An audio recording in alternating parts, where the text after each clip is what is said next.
The honourable member, his time has expired. I call Dr Russell Norman. Speaker, I rise to speak on the Overseas Investment Restriction on Foreign Ownership of Land Amendment Bill. This is essentially a bill that makes sure that New Zealand farmland stays in New Zealand ownership. That's the nub of the bill. And fundamentally, what drives this issue, and it's not just an issue for New Zealand, it's a global issue, is that on a finite planet, food-producing land is becoming more and more valuable. And that is the fundamental reality that sits behind this bill and the global debate about the global land grab. So whether you read The New Scientist, where there's been a lot of debate around the global land grab, or whether you read Oxfam reports, all over the world there is a debate about what to do about the fact that large sovereign states, particularly some of the Gulf states, but elsewhere as well as large corporations, are buying up large tracts of land. And the reason they're buying up large tracts of land is around food security, fundamentally. South Korea is very concerned about food security, as is China and other food importing countries. And the way they're trying to address that is trying to buy up food producing land. And the figures on this are hard to come by because it's not very well regulated, but possibly 2 million square kilometres of land has been bought up in the global land grab in the last decade. That's the equivalent of Spain, France, Britain, Italy and Germany combined. It's a very, very large area.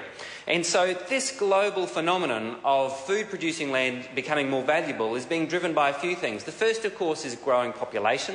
The second is the growth of the middle class within those populations who obviously are looking for more and more protein-rich foods, such as the dairy from New Zealand. It's also being driven by climate change. So we've seen real problems around in food-producing land with uncertain and unstable weather, which has meant that there's been significant crop failures in various places. And all of that has put enormous pressure on food prices. And so we've seen a big spike in food prices over the last few years, and that, of course, is being reflected in land prices. Now, New Zealand is in the fortunate position of having access to quite a lot of food-producing land with access to water. And that land, over time, is becoming increasingly valuable, and they're not making any more of it. And so we need to have a debate about how we respond to those global pressures. Now, one option, which is the government option, is to just have a free-for-all. It's if people want to buy land, then they'll rubber stamp all the applications that come before them, as we've seen from the Overseas Investment Office. Now, that seems to me a particularly stupid approach and doesn't take account of what's happening internationally.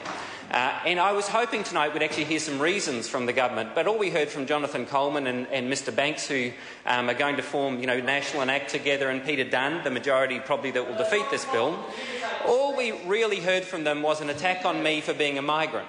And I think it is extraordinary that the government members got up in this House and accused the Green Party of xenophobia and then attacked me personally for being a migrant in New Zealand. And I would say to every migrant in New Zealand, do not listen to Jonathan Coleman, do not listen to John Banks, you are welcome in this country. Every migrant who comes here has a right to be in this country.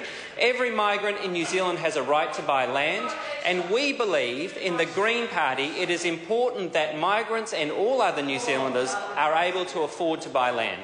Because if land in New Zealand becomes part of a global market, an unregulated global market, the price of land will be driven up so that family farmers will be driven out of business. It won't be possible, it isn't possible, for ordinary family farmers to compete with the like of Shanghai Penjin and other very large players who are backed by sovereign states who are buying up land. There's no way to compete with the kind of money that they have available to buy land.